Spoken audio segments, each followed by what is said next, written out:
बिस्मिल्लाहिर्रहमानिर्रहीम। अस्सलाम वालेकुम दोस्तों। 26 जून 2025 इस्लामाबाद फ्रूट मंडी गरमे का सेक्शन है जी। और यहाँ पर माशाल्लाह आप देख रहे हैं जी 10-10 दाने की बोली होती है, लेकिन जब ये लोग बोली सी ख़रीदते हैं यहाँ पर आते हैं। अब मैं बोली में जाऊँगा, काफ़ी ज़्यादा रश है, आप लोगों को समझ भी नहीं आएगी, तो इसलिए मैं चाहता हूँ कि आपको यहाँ से रेट बताऊँ। इसमें 3 किलो दाने वाले का अलग डेयरी होता है जी, 5 किलो होता है, 6 किलो, 7 किलो, 10 किलो तक भी दाना होता है जी। और सबसे मीठा मनानी होता है और उसका रेट भी ज़्यादा होता है जी। और ये आप देख सकते हैं ये डैमेज माल है। ये डैमेज माल क्या रेट है? इसमें छोटा सा मामूली सा ये टक लगा होता है, ये देख रहे इस साइड पे ये निशान है बस। और इसी तरह अगर ये देखो इसमें भी ये टक है। ये क्या रेट है? 400 रुपये दाना। अच्छा जी। और ये वाला क्या रेट है?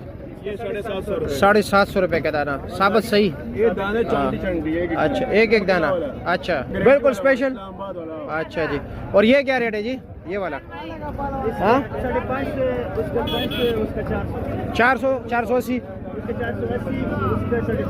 उसका 450। ठीक हो गया। और कैसे आप? ठीक है, खैरियत है।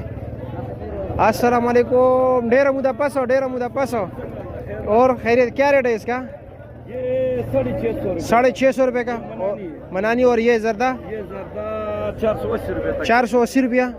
अच्छा जी। 350 और 350। चलो जी, ठीक है, शुक्रिया आप लोगों का, बहुत शुक्रिया।